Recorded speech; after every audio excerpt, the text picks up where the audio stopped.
When it comes to buying a new home, it's the best and the worst of times here, right? I feel like the last couple of years, mortgage rates are starting to inch back up. You know, rates were really high, then they're low, above our historic lows. So what does that mean for you?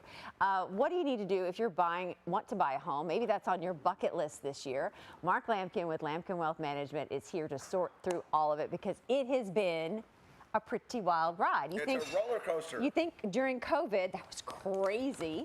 Right, like record prices for homes. Who could afford a new home? That's right. And then now things have settled. Mortgage rates up. I mean, like what is the landscape of the Louisville market? Well, Rocket Mortgage says Louisville is the number 3, the third Seriously? best mortgage, real estate market in 2023. But here's the deal.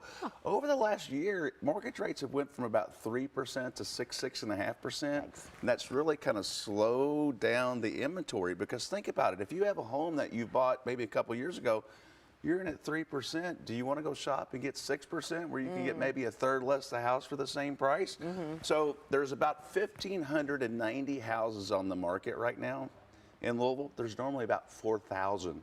It still makes it a seller's market. Yeah. But with these interest rates popping up like they have, there was about 297 houses that sold for under the list price last year, which was not the case a year ago. No, it wasn't. These were going 20, People 30, were, 40,000 like, bidding wars, right? Yeah. Yeah, so, and there was actually 84 homes that sold under or over the list price.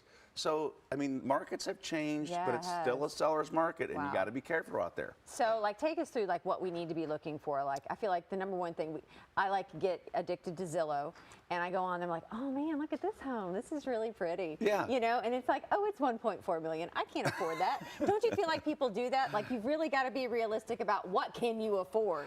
And I want you to understand, like, Zillow's a good starting place, but Zillow also went bankrupt last year, okay? True. So Good point. it's a good starting point, so be careful. But it's, 25 to 27% of your gross income is just the starting point of what you can afford for a monthly house payment.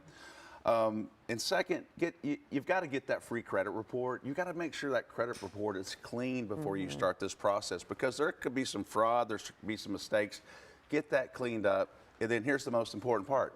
Get that pre-approval letter. Yes. It's going to tell you what you can afford. It shows the buyers that you're serious, and it's like a cash closing. If it's a strongly worded pre-approval letter, it's as good as bringing a check to closing. Nice. So that'll allow those buyers, and you could, if there's 2 or 3 or 4 offers, there was a house listed with Steve and Laura Van Treese, is where I got these stats. In fact, they're realtors at Seminole.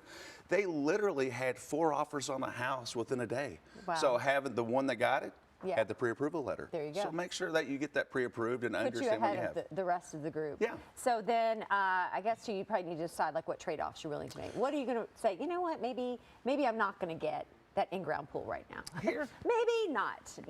What am I going to give up? Here's what kind of bothers me a little bit. And I was talking to Terry Hagerman, a new home builder.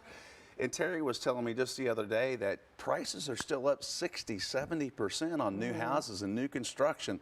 So when you're building that new house right now, you're still paying premium dollars, even with interest rates up. Those prices have not come back down. So this used market housing, I want you to sit down and say, okay, 80%, these are the must-haves. And you'll tell your realtor, because I want you to work with a realtor, 80% of the must-haves, here's 10% of the things we can change. Here's 10% that maybe we can live with a smaller backyard just to make this work. And I think that's important. It's that just don't go out and look at everything because you're going to waste time. Understand what you want, what you can afford, get pre-approved. That gives you knowledge and power when you go out shopping. I think there's a lot to be, like what you just described, take us to our next point, is to really be smart about the process. Right? Like there's just a lot that you need to like get in line before you even begin this whole thing. Yes, down payment. The closing costs are usually 2 to 5% of what the house is. And I talk about do-it-yourselfers. If this is the first or second time you've bought a home, get a realtor because right now prices are way out of whack, and some of them are way overpriced. Some of them are still underpriced. Some of them you can get at auction. For sale by owners.